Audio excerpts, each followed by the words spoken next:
Bonjour tout le monde, c'est DuckMixer de Mindfield.fr. Alors aujourd'hui, un petit tuto fait à l'arrache car j'ai une créa à faire ce soir et je vais tout simplement en profiter pour screener ça et vous montrer un petit peu quelle est ma manière de bosser.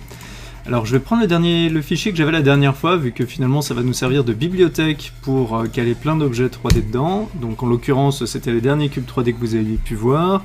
Et là, on va donc le nommer, je vais juste le dupliquer, le renommer, voilà, je profite toujours pour mettre la date, et on va l'ouvrir. On retourne dans notre cinéma 4D, alors on en était là. Là maintenant ce que j'ai envie de faire c'est en fait pour le jeu concours de la dernière fois, et pour nos... Enfin voilà, on va en profiter, enfin j'ai envie d'en profiter pour faire une toute petite et très rapide illustration. Donc pour ça j'ai envie de prendre un cube et je vais essayer d'en faire un cadeau. Alors le plus simple, enfin j'ai hésité à prendre de la terre, donc là vous allez vraiment voir mon processus de création. Ça va être soit de prendre de la... donc vous aurez ma réflexion en même temps, ça va être un petit peu tout. Alors en l'occurrence j'ai envie de me créer aussi un diamant. Alors le diamant, toutes les faces sont identiques, alors on va prendre par exemple celui-là là. Comme vous vous souvenez, on avait notre petite texture qui est appliquée dessus, on n'a plus qu'à changer ses coordonnées pour avoir ce qu'on veut. Alors j'ai toujours sous la main mon listing pour voir un petit peu... ouais, mais c'est pas ce que je veux. Donc il faut que je prenne mon fichier texture totale pour voir où se trouve mon diamant. Alors en l'occurrence, il se trouve sur le X de la Terre. Vous voyez, 0, 1, 2, et puis pour descendre, il faut faire 0, 1, 2 et 3. Alors on va vite voir comment ça se traduit ici. Effectivement, on était à -2, -2, ce qui correspond à 0, -1, -2, et là on a 0, -1, -2, -3. Non, 0, -1, -2. Voilà, donc là on est vraiment à 200 et 200 en fait. 1, 2, 1, 2. Et donc du coup, il faut juste que je fasse -2 sur le X, donc gauche à droite, et par contre, qu'en Y, je rajoute 100 de plus. Donc en Y, je rajoute 100 de plus, on va être à -300. Normalement, ça devrait être bon, et c'est parfait. Voilà, donc on a mon petit cube de diamant, c'est génial, je vais garder que ça. Vu qu'on travaille dans un autre fichier, on peut bien virer tout le reste, c'est pas gênant. Alors, on va virer le coffre et le reste.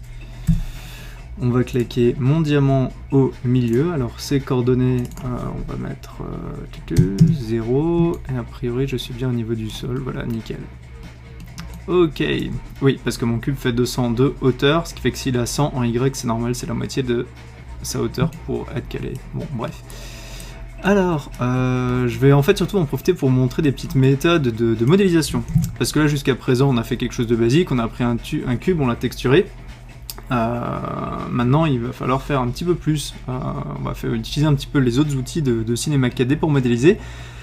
Encore une fois, ce tutoriel là il est fait un petit peu à l'arrache, c'est pour montrer comment je bosse. Ce sera tout à fait possible et je compte bien faire d'autres tutoriaux plus tard pour montrer les phases d'animation. On a prévu de faire des personnages, des choses comme ça, enfin j'ai prévu.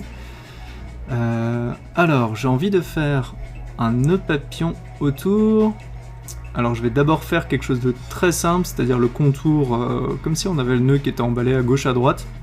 Donc pour ça, je vais créer un cube, et on va changer légèrement sa superficie. De toute façon, le contour, au lieu que d'être à 200, on va faire un truc assez fin, 203, 203, et ici on va prendre un chiffre rond, genre 30, voire 40.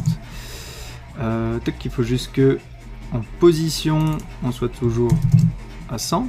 Voilà, donc là on a mon premier contour. On va tout de suite en profiter pour créer une nouvelle texture qui sera d'un magnifique rouge pétant sur bleu bien moche. Ouais, je pourrais peut-être faire deux couleurs différentes. Bon, on va commencer par le rouge, mais sinon je pense que je vais faire du diamant enrôlé de bleu et puis peut-être un bloc entouré de rouge. Je sais pas. Bon, encore une fois, on fait ça en direct. On prend un petit rouge, on va tout de suite l'appliquer. Alors une petite technique qu'on peut utiliser, mais là on est... Ouais, non, je vais pas l'utiliser. Ça aurait été d'utiliser un Fresnel, c'est-à-dire quelque chose qui change la couleur par rapport à son angle de vue. On va pas faire ça. Je vais plutôt garder un spécular assez haut, c'est-à-dire un effet un peu glossy comme ça. Voilà, c'est carré, histoire qu'il y ait voilà, des petits reflets sur le côté. A priori, on devrait déjà en avoir là. Bon, sachant que comme on est dans un univers plat, ça devrait pas être terrible, mais finalement c'est plutôt pas mal ça. C'est le genre de choses que j'aurais peut-être rajouté à la main sous Photoshop, enfin Fireworks j'utilise pas Photoshop, mais c'est plutôt pas mal. Je pense que je vais le faire légèrement plus épais, et je me demande si on va pas rajouter de l'occlusion ambiante, histoire de rajouter des ombres sur les objets qui sont proches, c'est-à-dire ici de rajouter de l'ombre un peu. Alors ça fait un temps de calcul un tout petit peu plus long. Ouais, c'est pas mal, vous voyez, on a déjà des petites ombres ici, ça va pas trop assombrir l'image, on pourra toujours recoloriser ça. Alors je désactive, je l'activerai plus tard, donc ça augmente mon temps de calcul. Bonsoir Alexandre Calvez, on se parlera plus tard. Alors, je suis en train de faire un tutoriel. Alors, j'ai copié-collé et fait une rotation à 90 degrés. Quand vous faites une rotation, vous pouvez garder Shift, appuyer, et ça vous donne des tranches de 5 par 5. Donc c'est bien pour avoir des choses carrées, en l'occurrence, on fait des choses carrées. Je vais légèrement augmenter encore son radius. On va faire du 206 et 206. Donc là, on devrait être légèrement plus grand 2 fois de suite. Si vous gardez appuyé le bouton de rendu, en fait, on peut faire une rendu juste d'une zone. Et ça m'intéresse pour voir ce que ça rend. Ouais, bon, ça se voit pas trop, ça se verra avec l'occlusion ambiante. En tout cas, c'est pas trop mal. Maintenant, on va surtout faire la boucle. Alors la boucle, c'est la grande question. Je sais pas si je vais la faire carrée, comme si c'était 2 petites feuilles, 2 petits nœuds carrés, ou si on va plutôt faire... quelque chose d'arrondi, j'avoue que je sais pas trop, donc je pense qu'on va faire un truc carré simple, mais qui va être légèrement condolé, ouais, ou un truc polygoné. Bon, on va essayer, je me mets dans la vue de face, et on va dessiner la forme que ça va être. Alors, qu'est-ce que je vais bien pouvoir faire? Je pense qu'on va faire... carré, je le transforme, on réduit sa taille, on les place. Les raccourcis, ça reste quand même assez important, tout simplement parce que moins vous allez perdre de temps à modéliser quelque chose, plus vous allez gagner de temps pour retoucher ce que vous êtes en train de faire et pour tenter d'améliorer ce que vous avez si vous en êtes pas content. Alors là par exemple, alors je passe en mode d'édition, c'est-à-dire moi mon objet maintenant c'est une spline, c'est plus considéré comme un carré parce que je l'ai cassé, vous l'avez pas vu, j'ai appuyé vite fait histoire de le transformer. Là maintenant on est en édition, donc on était avant sur l'objet, le centre de gravité on s'en fout, les points, les splines, les polygones. Là en l'occurrence on travaille avec une spline, donc j'ai envie de modifier un point, de le déplacer genre comme ça. Et je pense que ce serait même intéressant d'avoir une forme dans ce style, parce qu'on va en faire une autre en symétrie, et j'ai pas envie que ça se croise comme ça. On va lui donner un effet légèrement rebondi, et puis légèrement le caler là. Alors, la technique que je vais utiliser, alors il y en aurait plusieurs, je pourrais extruder, c'est-à-dire histoire de faire en sorte que ça devienne quelque chose de solide. Moi j'ai plutôt envie que ce soit un petit peu comme un ruban, comme le ruban mais qui suive le tracé. Donc ça c'est une technique que vous avez trouvée dans tous les logiciels de 3D, je crois que sous 3ds Max c'est élévation, quelque chose comme ça. Alors je vais encore prendre un rectangle et le réduire en taille cette fois-ci, histoire que ça colle avec ce qu'on a utilisé pour nos rubans. C'est-à-dire, est-ce que je peux le changer là, ici, voilà, ici, on était à... ici c'était 203, bon ça c'est pas choquant, par contre ici on était à 30 ou à 40 même. Hein. Ouais, on était à 40. Ouais, on était à 40. Ok, alors ça...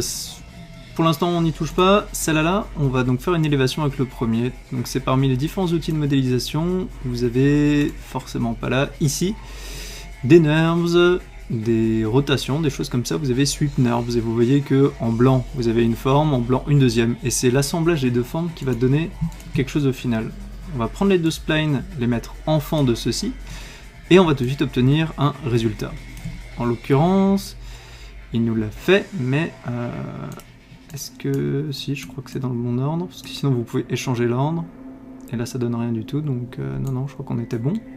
C'est toujours un petit peu touchy, encore que, voyons voir. Là il m'a fait... non, c'était bien ça avant, donc on échange les deux, tac, on est bien là. Par contre ici, il m'a pris ma spline, celle-là, dans le mauvais sens j'ai l'impression, donc on va voir... si on peut lui faire une rotation ou une rotation du centre de gravité. Voilà, déjà rien qu'ici en 90 degrés, on voit que ça fait plein de choses, il aime pas trop. Pourtant c'était pas trop mal ici. Voilà, ici on a plus la forme que je veux, c'est juste l'épaisseur qui va pas. Et vous voyez qu'il fait quelques artefacts. Qu'est-ce qui va pas? Bah, tout simplement que ma forme là en fait c'est censé être l'épaisseur. En fait non, c'est ma forme, mon rectangle ici qui est censé être de l'épaisseur du papier, donc en fait il doit pas du tout faire 400 de côté, il doit faire mon épaisseur, la vraie épaisseur du papier, c'est-à-dire 4, 5. J'ai dit 4, 5, il va pas le changer. Pourquoi? Parce que je modifie pas je modifie son centre de gravité, pas sa forme, voilà. Donc là, c'est quelque chose de très plat. C'est comme si vous aviez un ruban que vous le coupiez, bah en fait il est très peu épais et puis il a une largeur. Bon bah là vous voyez, on a déjà presque ce qu'on veut. Par contre, j'ai l'impression qu'il y a quelques artefacts. Non, c'est moi. Ok, c'est pas mal. Ouais, il y a des petites choses ici. Est-ce qu'au rendu ça disparaît ou pas? Au rendu, ça disparaît. Impec. Alors on va juste appliquer ma couleur dessus. On va voir que l'épaisseur, elle est peut-être un petit peu grosse. Alors on a dit qu'ici on était à 5, on va passer à 3. C'est ce qu'on voit de manière visible normalement ici. On est pas mal. On est pas mal. Alors est-ce que ça rend quelque chose de bien? Bon, c'est pour une petite illustration, c'est quelque chose de rapide, il nous reste encore 2-3 minutes, on va pas trop chipoter. Et pour m'éviter du boulot, on va faire une symétrie. Voilà, c'est tout basique. Alors j'ai gardé Alt appuyé quand j'ai appliqué mon effet, j'avais sélectionné ça, il me le met tout de suite en fond de mon nouvel objet.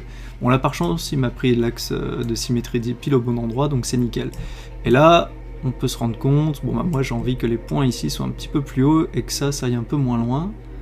Je vais tout de suite pouvoir le modifier parce que ma spline elle existe toujours en fait. Donc j'ai juste besoin de la sélectionner, je reprends en mode point ici, voilà. Et je vais pouvoir monter ça. Je vais pouvoir peut-être excentrer très légèrement mon nœud. Ouais bon, pas trop, c'était finalement assez sympa. Ça je vais pouvoir le monter, c'est surtout celle-là que j'ai envie de modifier.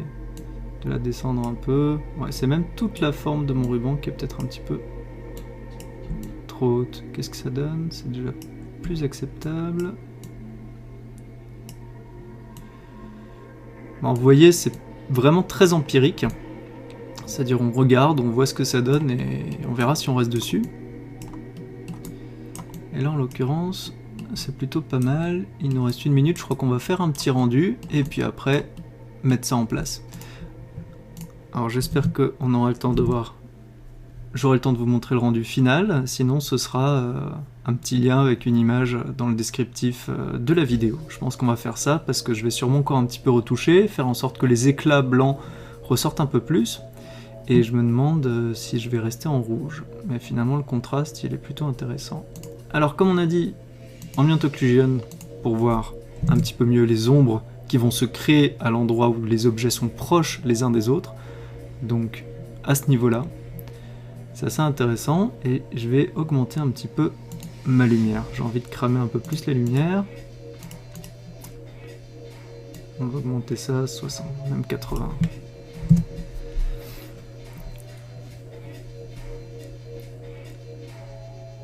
Voilà, c'est pas trop mal. Alors c'est un début, vous voyez qu'on a un sol, on a des ombres. Ce que je pense que je vais faire, c'est isoler tout ça, c'est-à-dire je vais avoir envie de récupérer mon cube et tout ce qui va avec, ainsi que mes ombres, mais le mettre sur un fond blanc, comme ça après, dans un petit logiciel de composition, je vais pouvoir avoir un canal alpha, donc vraiment pouvoir sortir mon objet et les ombres en une seule image, et après j'aurai donc un cube avec une ombre en PNG transparent que je pourrai appliquer où je veux.